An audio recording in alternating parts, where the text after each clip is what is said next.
Democracy संख्याबल पे चलती है और क्लियर मेजोरिटी कांग्रेस को मिलेगी इस बार। क्या लगता है बीजेपी के लिए कि क्या सबसे बड़ा ड्रॉबैक रहा उनका? मैं कह रहा हूँ ना, जो स्टेट गवर्नमेंट के करप्शन थे, कमीशन सरकार थी, 40% कमीशन का करप्शन का जो चार्ज था वो लोगों ने उसको एक्सेप्ट किया और इसी वजह से सरकार बदलने के लिए कांग्रेस को बहुमत दिया है। लेकिन एक सवाल ये भी उठ रहा है कि क्योंकि कांग्रेस सत्ता में आ रही है वहाँ पे, लेकिन जो मुख्यमंत्री है फेस होगा, सिद्धरामैया है, ऋषि कुमार है, तमाम ऐसे चेहरे हैं जो मुख्यमंत्री के फेस में है। क्या लगता है कि उसको लेकर भी थोड़ी सी वो पार्टी का अंदरूनी मामला है। सारे विधायक और खड़गे जी और जो पार्टी का आलाकमान में बैठ के चर्चा करेंगे और जो भी बेस्ट निर्णय होगा प्रदेश के हित में उस निर्णय को लेंगे। लेकिन तीसरा दिन आपकी इस रैली का देख रहे हो, दिल्ली तूफान चल रहा है, जनता का जो जोश है वो रोक नहीं पा रहा है इसको। मैंने भी जो इश्यूज लेके मैं यात्रा निकाल रहा हूँ वो जनता के इश्यूज हैं।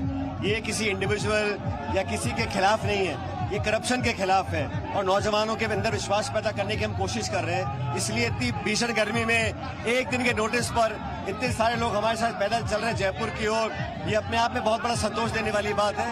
लेकिन मैं मानता हूँ कि लोकतंत्र में, प्रजातंत्र में जनता की आवाज सुनना, जनता की आवाज बनना, यही उद्देश्य होना चाहिए। अगला चुनाव राजस्थान में भी होगा, क्या लगता है कि इस यात्रा के जरिए आपको भी कोई ना कोई फायदा मिलेगा चुनावों में? हम तो चाहते हैं कि जो भाजपा की सरकार के टाइम के करप्शन केसेस थे उस पर हम कार्रवाई करें। इस मांग को बहुत लंबे समय से मैं उठा रहा हूं और करप्शन ऐसा इश्यू है जिसपे जनमानस की ये सोच है कि इसको बिल्कुल जड़ से खत्म करना चाहिए। नौजवानों के अंदर जो उदासीनता है, जो एक तरह से मायूसी है, क्योंकि बार बार पेपर लीक होते हैं, पेपर कैंसिल होते हैं, नौजवान बच्चे ओवरएज हो जाते हैं, गरीब परिवार के बच्चों को पढ़ने के लिए ट्यूशन कोचिंग के लिए कैसे कैसे पैसा इकट्ठा करते हैं। तो तमाम मुद्दों को लेकर मैं चाहता हूं कि एक स्थायी समस्या का समाधान हो।